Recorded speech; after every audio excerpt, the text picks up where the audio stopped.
Selamat siang semuanya, perkenalkan nama saya Renta Kartika Dewi dengan NPM 25120110004. Saya mahasiswa Universitas Lampung dari Fakultas Hukum. Oke, pada kesempatan kali ini saya akan melakukan wawancara nih dengan seorang pengusaha muda yang sangat-sangat inspiratif. Menariknya narasumber kita ini udah memulai membangun usahanya sejak usia muda. Wah, hebat banget ya guys.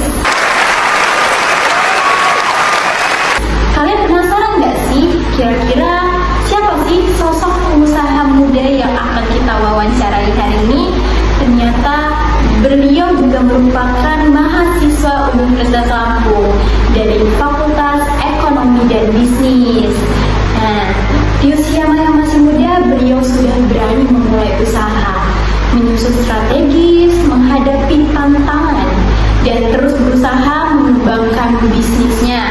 Oke, tentu saja ini menjadi motivasi bagi kita semua, ya guys, terutama pada para mahasiswa dan generasi muda, bahwa membangun usaha bukan hanya soal modal, tetapi juga soal keberanian, niat, kreativitas, dan tentunya konsisten.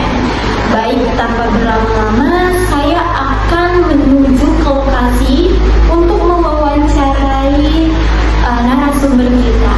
Oke, sampai bertemu dengan di tahap wawancara. Oke, selamat siang semuanya. Kali ini saya udah bertemu nih dengan narasumber yang mau saya wawancarai. Oke, sebelumnya boleh dong kita kenalin dirinya dulu supaya teman-teman juga tahu nih siapa sih narasumber yang mau saya wawancarai.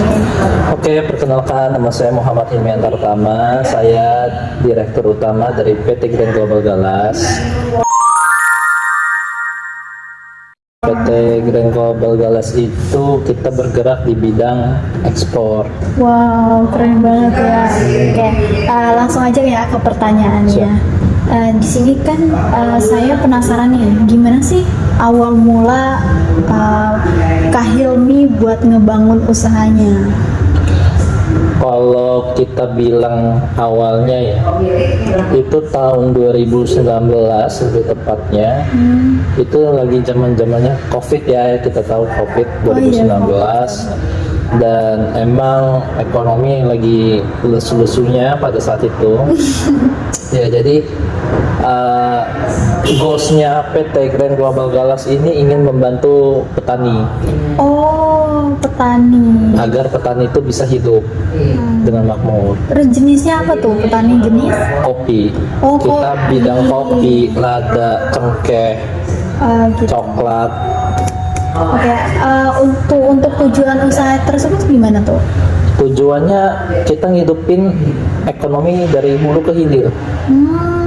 Jadi dari petani dapat kerjaan, ekonomi kita juga terbantu, ekonomi secara GDP GNP-nya jalan juga, jadi seperti itu. Nih, dari banyaknya usaha, kenapa Kak Hilmi lebih memilih usaha ekspor tuh, selain usaha lain kayak makanan, fashion, atau segala macam? Karena saya goalsnya itu tadi ya, karena saya kasihan lihat petani. Ya, jadi gini, dulu itu petani itu bisa jalan karena dia sertifikat tanah dia digadai di bank, itu buat modal dia kerja. Tapi banyak petani yang bisa gagal bayar dan rumahnya diambil sama bank, disita oleh bank. Oh, dari situ ya mulai motivasi. Motivasinya dari situ. Oh, jadi motivasi buat melangkah ke arah ini itu dari situ. Iya. Nah, motivasi yang oke lanjut ya. kita lanjut ke kalau setiap orang bangun usaha itu nggak mungkin kan lurus-lurus aja, pasti punya strateginya. Nah, kalau boleh tahu strategi buat ngejalanin usaha ini kayak gimana tuh Kak? Kalau strategi saya simpel ya, kita harus pastiin dulu barang kita bagus atau enggaknya, agar kita bisa diterima di pasar internasional, karena kita bicara ekspor. Beda halnya kalau kita bicara dengan pasar lokal atau pasar nasional. Dan kita itu mementingkan kualitas bukan kuantitas. Jadi nggak apa-apa dikit, yang penting kualitas kita bagus. Iya benar juga. Ya kan? Iya. Dan kita juga harus jaga muka dengan bayar kita, karena mereka orang asing. Takutnya kita kalau tidak bisa memenuhi permintaan mereka atau kita bikin kecewa mereka, bukan hanya kita yang kena, tapi nama Indonesia yang tercoreng. Oh, hebat banget. Nah, terus strategi target pasarnya tuh, target pasarnya berarti bule ya? Target pasar kita pasar internasional, tapi kita juga nggak hanya ekspor. Jadi kita memainkan pasar nasional juga. Oh gitu. Gitu. Jadi Tapi yang utama kita itu di pasar ekspor. Kenapa kita pakai pilih pasar ekspor? Jadi gini, daya angkat atau daya tampung di pasar nasional tidak sebesar dengan pasar luar. Dan kurs rupiah itu kan anjlok terus. Iya. Dia makin mahal, dan makin mahal kan kuantitas kita punya barang itu makin naik juga. Jadi misalnya kalau katanya ekspor kopi, misal satu kontainer 20 feet itu 18 ton. Itu kalau dulu, anggaplah nggak usah dulu, kita main di pengiriman kemarin itu harga kopi 60.000 per kilo. Artinya 60.000 dikalikan dengan 18.000, itu aja udah 480 juta. Wow, hebat banget. Tapi kalau kita convert dari rupiah ke USD itu jauh lebih sedikit duitnya. Itu pun bermodal, dan kita bisa jual kopi kita ke pasar luar itu bisa 120.000 minimal. Gitu. Ya, Nah, terus berarti ya harus pinter bahasa juga ya, bertemu langsung gitu sama. bertemu langsung. Oh gitu. Nah, cara menarik pelanggan tuh gimana sih supaya pelanggannya tuh tertarik buat usahain? Kita akan biasanya namanya kalau di kopi itu kita uji coba, uji kelayakan. Jadi kita punya kopi itu bagus atau enggak, biji kita punya bagus atau enggak. Kalau memang kita nggak pede dengan biji kita nggak bisa tampilin. Tapi kalau kita pede, pasti orang bakal tertarik juga. Oke, cara mempercayai gimana tuh? Cara mempercayai itu macam-macam ya. Kita nggak bisa bilang kalau namanya trust itu kan mahal ya, dan susah kita buat. Dalam suatu usaha atau suatu bisnis kan trust dulu yang kita bangun. Gimana sih caranya kita bangun trust? Caranya kita dari servis ke klien. Kita cara melayani klien itu seperti apa? Kita menjamu klien itu seperti apa? Iya benar. Iya benar banget. Jadi klien tuh, oh saya merasa di servis dengan baik. Perlakuannya. Oke, Gitu. lanjut kita ke tantangan. Kan pasti setiap kita bangun usaha pasti punya tantangan dong. Pasti. Nah, tantangan apa sih yang udah didapetin dari selama ngejalanin usaha ini gitu? Banyak dari kena tipu, terus itu dari kita punya barang macet, kita punya truk susah keluar, tanah longsor, gagal panen, itu kita semua udah ya asin-asinnya udah semua lah. Nah, dari tantangan tersebut apakah ada solusi dari sebelumnya segala macam atau gimana tuh Kak? Solusi pasti ada, namanya pengusaha itu pasti mempunyai banyak jalan untuk ke suatu tujuan. Artinya kita kalau anggapannya kalau lagi perang, kita nggak memungkinkan untuk mempunyai satu strategi, tapi pasti kita punya lebih banyak strategi. Kadang-kadang saya kalau ekspor itu saya memakainya 4 strategi. Jadi kalau empat-empatnya udah mentok nggak ada, ya udah hopeless. Terus ada nggak tuh Kak, kalau misal selama ngejalanin usaha punya rasa takut kegagalan dan keraguan dalam menjalankan usaha ini? Pasti ada. Dulu saya ragu karena gini, itu pada saat 2019 saya masih sekolah dan masih SMA. Ketika saya pengen coba ekspor itu, saya bilang ke diri saya, kalau saya gagal berarti saya jadi gembel. Karena gini, orang tua nyuruh kuliah pada saat itu, tapi saya bilang saya nggak mau, saya pengennya langsung berbisnis aja. Tapi pada akhirnya of the end ya saya harus kerja sambil kuliah juga, bisnis sambil kuliah. Gitu. Oh, berarti ngejalanin dari usia dini ya? Usia Keren dini, banget. betul. Nah, terus bagaimana nih kakaknya mengatur waktunya untuk membagi waktu kuliah sama waktu buat ngejalanin usaha ini? Gini, ada guru dulu, guru bisnis. Aku bilang, kalau kamu punya niat pasti kamu bisa. Artinya gini, kalau niat kita emang mau bisnis, niat kita emang mau serius juga kuliah, kamu pasti bisa ngaturnya. Kenapa? Yang penting tuh kemauan dulu. Kalau dari kitanya nggak ada kemauan untuk itu, percuma juga mau dipaksa. Iya, susah ya. Susah. Harus ada niat dari diri kitanya, benar-benar. Bullshit orang ngomong saya sibuk, saya nggak bisa. Bullshit. Berarti semua tergantung Tergantung dari dari diri kita, sendiri. iya. Ya, benar banget. Nah, kalau misalkan untuk modal itu untuk usaha ini kakaknya sendiri atau kerja sama tim atau gimana tuh Kak? Dulu kita jebol ekspor itu kebetulan bayarnya enak, jadi dia DP. Oh, iya. Naruh duit dulu ke kita buat uang kerja. Setelah barang itu masuk ke kontainer, kita minta pelunasan. Untuk kita bilangnya untuk menyiapkan dokumen-dokumen segala macamnya. Jadi ini bisnis sebenarnya pakai modal, nggak mungkin nggak pakai modal. Iya, betul banget. Pasti. Modalnya apa? Ya kita paling cuman buat nyari bayarnya pakai aplikasi, terus itu kita komunikasi bayarnya kan kita pakai duit, terus kita menjamu bayar itu kan kita pakai modal, kita akomodasi, transportasi, konsumsi itu kan pakai modal sendiri, tapi tidak sebanyak itu yang kita Kalau keluarkan. boleh tahu nih, udah pernah ekspor kemana aja sih tuh Kak? Kita ekspor dari Arab, Wah. Dubai, Egypt, Jerman, UK, terus yang baru ini kita mau ke Egypt lagi sih, ke Mesir. Keren Gitu.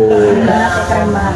Nah, kok nih, Kak ini kan sebagai mahasiswa nih, Yes. kok bisa sih punya ambisi dan keberanian untuk melangkah itu? Apa nih? Ambisinya, Iya, betul. kalau boleh cerita ya, ini lucu. Zaman 2019 itu saya dulu pemain game ya, gamers banget lah pokoknya zaman dulu itu. Laptop saya dibanting sama ibu saya. Jadi saya dibanting, terus itu saya nggak dibeli laptop, jadi mikir sendiri. Oh, dari situ langsung mempunyai ambisi dan keberanian untuk Iya, gimana caranya? ditambah gini, ditambah orang tua saya bilang gini, kamu nggak selamanya hidup di kaki ayah dan bunda. Ayah dan bunda pasti akan mati, akan meninggal. Kamu harus bisa membangun kerajaan kamu sendiri. Oh, jadi langsung tuh ada tekad Tekad buat kita cari duit itu gimana ada. Oh gitu, Dari iya ya situ. benar-benar. Gara-gara omongan dari orang tua itu yang ngebuat kita buat berani melangkah. Iya, itu yang mendorong kita. Nah, pelajaran apa sih Kak yang kakak dapetin selama membangun usaha ini? Banyak sih, mau dari mana nih? Dari senang dulu, sedihnya atau marahnya? Kayaknya sedih dulu deh. Sedih dulu ya? Iya, sedih dulu. Boleh. Ya, senang terakhir nggak sih? Senang terakhir ya, boleh. Sedihnya gini, kita tuh kasihan ngelihat petani itu nggak bisa makan dengan layak. Yang tadi sebelumnya udah Sebelumnya udah saya bicarain. Kenapa sih kok ngotot banget pengen mau jadi superhero buat petani. Bukan jadi superhero, tapi untuk ekonomi kita juga.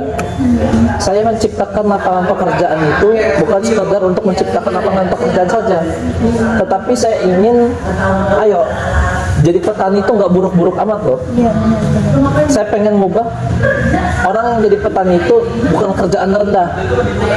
Dengan apa? Saya kasih harga tinggi. Saya beli dengan harga tinggi, bukannya dengan harga murah. Pada banyak kan pengusaha-pengusaha luar yang menekan harga di bawah untuk demi kepentingan sendiri. Itu sebuah tantangan juga ya. Itu sebuah tantangan karena gini juga. Sedihnya saya juga bingung ya, di Lampung ya, terutama di Lampung. Di Lampung ini lucu. Kenapa saya bilang lucu? Orang itu kok tega gitu sama orang, berbuat hal yang tidak relevan dengan kenyataannya. Tapi ketika kita hadir, PT Grand Global Galas ini hadir untuk menstabilkan harga, untuk kita edukasi. Kita tuh bukan hanya beli, tapi kita edukasi petani juga. Harga itu segini loh, jangan lu mau dibego-begoin. Nah, saya tuh kadang-kadang dapat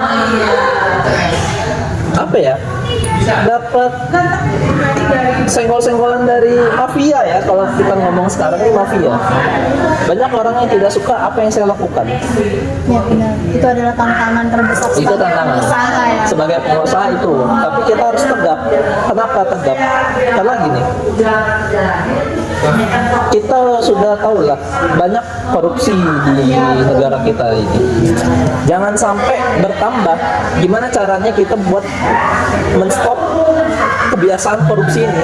Karena kebiasaan korupsi ini nggak bagus. Benar Pak. Dari atas sampai bawah korupsi semua. Mau korupsi uang, waktu, tenaga, semua. Korupsi materi pun bisa. Artinya kita, ayo stop dengan korupsi itu, kita rubah kebiasaan kita menjadi yang lebih baik, menjadi pribadi yang lebih baik. Dengan hadirnya kita ini mengedukasi, bukan hanya sekedar pengusaha.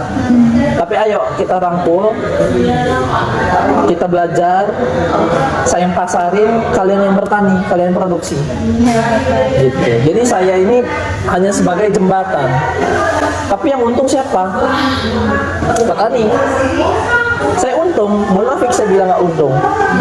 Tapi apa keuntungan saya itu hanya buat saya sendiri? Tidak, saya mempunyai karyawan. Nah, untuk harapan kedepannya nih untuk usaha yang kakak jalanin sekarang itu apa tuh Kak? Harapan saya ya sebenarnya nggak muluk-muluk sih. Ini mau harapan untuk government apa untuk kitanya? Untuk kakaknya. Untuk sayanya. Kalau harapan dari saya itu untuk pemerintah sih lebih tepatnya ya. Jadi jangan terlalu dipersulit kita untuk punya ekspor. Karena gini, pemerintah sekarang lihat uang ekspor itu jauh lebih banyak. Jangan karena hal itu kita biaya ekspor itu di-cut semua, yang harusnya 1 juta kita bayar 5 juta. Iya benar banget. Saya setuju sih, setuju Iya, banget. jadi kasihan juga. Kita juga punya karyawan gitu. Saya bukan bekerja sendiri. Kalau saya bisa bekerja sendiri tanpa adanya karyawan, nggak bisa juga saya. Karena saya bukan Ultraman. Iya kan? Gitu. Terus sebagai mahasiswa nih yang udah ngejalanin usaha di usia dini juga, yang udah berani melangkah, pasti punya motivasi untuk saya butuh banget nih motivasi kayak untuk anak muda yang lain supaya orang-orang juga bisa berani dan bisa punya strategi kayak Kak Hilmi tuh gimana nih menurut kakak nih Ini motivasinya? untuk anak Gen Z berarti ya? Ya untuk anak Gen Z ya benar banget. Kalau untuk anak Gen Z tuh kurang-kurangin lah yang namanya menghambur-hamburkan duit. Oh gitu. Benar, terutama di judi online, mabuk-mabukan, spend yang nggak berguna. Boleh kalian tuh spend tuh boleh, tetapi ada batasnya. Ya betul. Dan anak Gen Z sekarang ini kebanyakan mau cepat jadi kaya. Gak bisa yang namanya padi itu bukan besok langsung jadi. Tapi kita butuh pemupukan, butuh kita rawat untuk sampai dia berbuah menjadi beras. Jadi gak ada yang namanya kaya dalam 1 bulan 2 bulan, tidak ada. Selain kamu emang nyuri duit, ngerampok uang. Jadi semua tuh butuh proses ya Kak? Butuh proses. Dari langkah kecil. Ya, menjadi langkah besar itu butuh proses. Iya betul banget. Jadi nggak harus langsung bisa sesuai sama yang diharapin. Itu pasti ada kegagalan. Pasti. Pasti ada. Yang namanya usaha ya, kita tidak bisa memikirkan keuntungan dulu. Ya, betul. Kita sebagai pelaku usaha, kita yang punya usaha, kita yang paling terakhir untuk dapat uang. Kenapa tuh? Karena uang itu bakal ke karyawan dulu. Kita terakhiran yang di atas. Kalaupun kita pendapatan perusahaan itu kita turun, artinya kan yang potong gaji saya, bukan karyawan yang dipotong gaji. Nah, kebanyakan perusahaan yang di Sumatera yang dipotong karyawan, tapi direksinya tidak. Nah, itu yang menyebabkan PHK itu di mana-mana, karena orang nggak kuat kan. Iya benar banget. Dan ownernya perusahaan pun dia nggak mau berkorban buat perusahaan dia sendiri. Padahal semestinya kalau dia bisa berkorban untuk perusahaan dia sendiri, itu dia mau. Iya benar ya. Strategisnya yang kurang. Iya, dan dia nggak mau berkorban. Mirisnya itu, sangat miris. Apalagi dengan adanya penggelapan pajak yang seperti kita tahu, kita ngakal-ngakalin pemerintah demi keuntungan pribadi, itu sebenarnya masih kontroversial ya. Maksudnya gini, oke lah, di negara kita pajaknya kita tahu lah kemana. Tapi kan kita harus berbaik sangka. Mau nggak mau kan kita harus membayar pajak sesuai ketentuan peraturan undang-undang. Kalaupun kita memainkan pajak, kita diaudit, kita ketahuan, kan kita juga yang susah. Iya benar. Dan itu menyebabkan PHK di mana-mana juga. Otomatis kan perusahaan ditutup. Karyawan mau kemana? Petani mau kemana? Gitu. Tapi kan ada beberapa orang ya Kak, kayak misalkan usaha itu ya, biasanya orang tuh memandang orang yang megang usaha itu dari orang tuanya biasanya. Warisan, iya, waris. Biasanya modal itu juga biasanya usaha dibangun sama anak-anak orang kaya juga ujungnya. Mereka tuh kurang percaya atas usaha itu bisa dibangun juga buat perintis ya, bisa disebut ya perintis. Nah kakak nih sebagai ternyata setelah saya dengar dari kakaknya juga nggak harus kayak gitu ya, karena ada cara lain yang kayak DP tadi kan. Pasti semua itu gini. Anggaplah kita maling. Udah tahu maling itu salah di negara kita, tapi tetap dilakuin juga kan. Dan ada aja akalnya, walaupun dia tahu gitu loh. Dia bakal dipenjara, resikonya sama kayak gitu. Kayak gitu ya. Berarti kita harus siap buat menanggung resikonya. Menanggung resiko mau pasti. Gagal, mau gimana harus kita tanggung sebelumnya. Bisnis itu harus gagal dulu. Harus gagal dulu. Harus gagal dulu.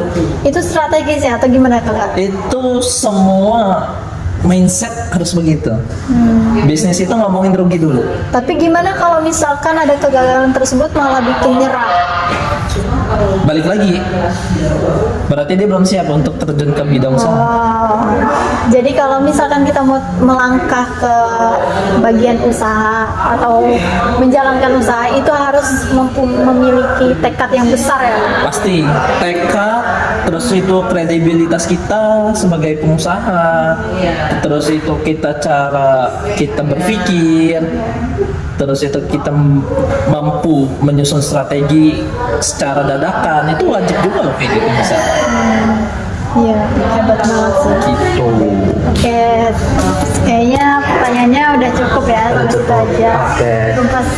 Setelah mendengar apa yang dibicarakan oleh Kak ini, itu keren banget. Dan jujur, saya sebagai penanya juga sangat-sangat termotivasi ya dengan keberaniannya Kak ini gitu.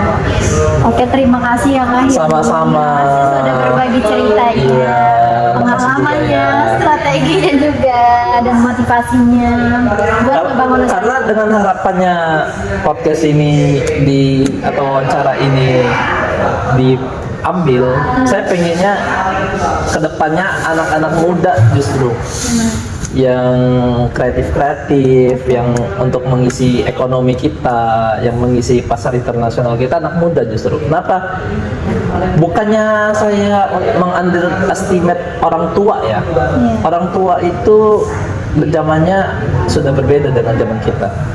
Orang tua itu banyak menggunakan teknologi yang lawas. Iya, benar banget. Sekarang kita di era digital semua, pastikan alangkah sayangnya kalau Iya, kita benar. nggak Udah memanfaatkan. mudah ya. Udah mudah banget kita mencari semua informasi. Benar banget. Tinggal dari kitanya mau melangkah atau tidak. Ya betul. Jadi kita yang melanjutkan itu. Iya. Oke, benar banget guys. Tolong didengerin Iya. sebagai motivasinya. Dari wawancara ini kita bisa ambil pelajaran bahwa menjadi pengusaha muda itu bukanlah hal yang mustahil, benar itu Kak. Sangat-sangat amat tidak mustahil. Usaha bisa dilangkah langkah dari langkah kecil dulu, nggak apa-apa, bisa. Iya. Dan keberanian untuk mencoba, dari melihat peluang juga, dan kemauan kita juga nih buat belajar, buat terus belajar.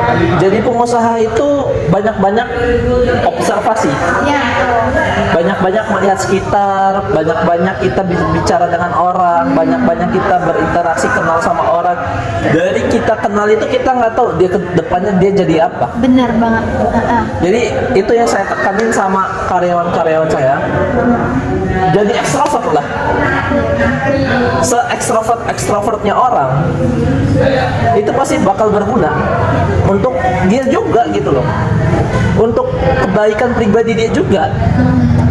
Jadi kita nggak tahu, mungkin ada orang lewat pakai kaosan, celana pendek, sandal jepit, itu kita nggak tahu kalau dia konglo. Iya, benar banget. Jadi jangan takut kita untuk berkomunikasi, untuk kita berkenalan dengan orang, jangan takut. Anak muda itu takut dan tidak pede Iya, benar. dan minder kalau dia dari keluarga yang nggak punya apa-apa. Tapi kalau orang yang punya dari keluarga orang yang berada, dia egonya tinggi. Biasanya ya. Iya. Yang saya temuin biasanya gitu. Gitu. Oke, so.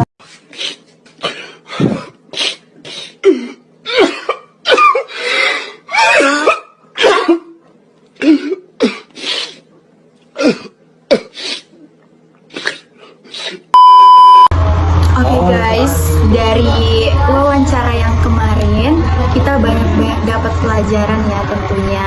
Apalagi usaha yang dijalankan adalah usaha ekspor, sangat menarik banget di usia muda ini.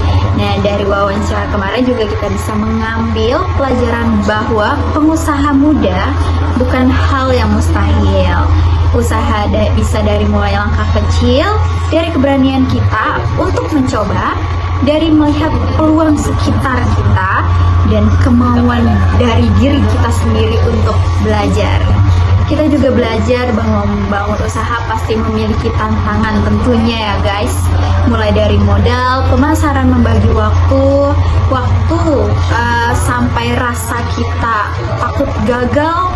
Namun hal itu bisa dihadapi niat yang kuat, strategi yang tepat, konsisten, dan semangat pantang menyerah. Semoga wawancara ini bisa memberikan inspirasi bagi kita semua, terutama untuk kalangan-kalangan muda agar tidak takut untuk mencoba dan berani mengembangkan dirinya. Karena sukses tidak selalu dimulai dari sesuatu yang besar, tetapi bisa dimulai dari langkah kecil terlebih dahulu guys, yang dilakukan dengan sungguh-sungguh. Saya Rehta Kartika Dewi, mahasiswa Universitas Lampung dari Fakultas Hukum, mengucapkan terima kasih kepada narasumber kita yang kemarin, Kak Hilmi, dan juga teman-teman yang sudah menyaksikan wawancara ini. Mohon maaf apabila terdapat kesalahan dan kekurangan dalam penyampaian. Wassalamualaikum warahmatullahi wabarakatuh. Om Santi Santi Santi Om. Namo Buddhaya, salam kebajikan. Bye, sampai jumpa.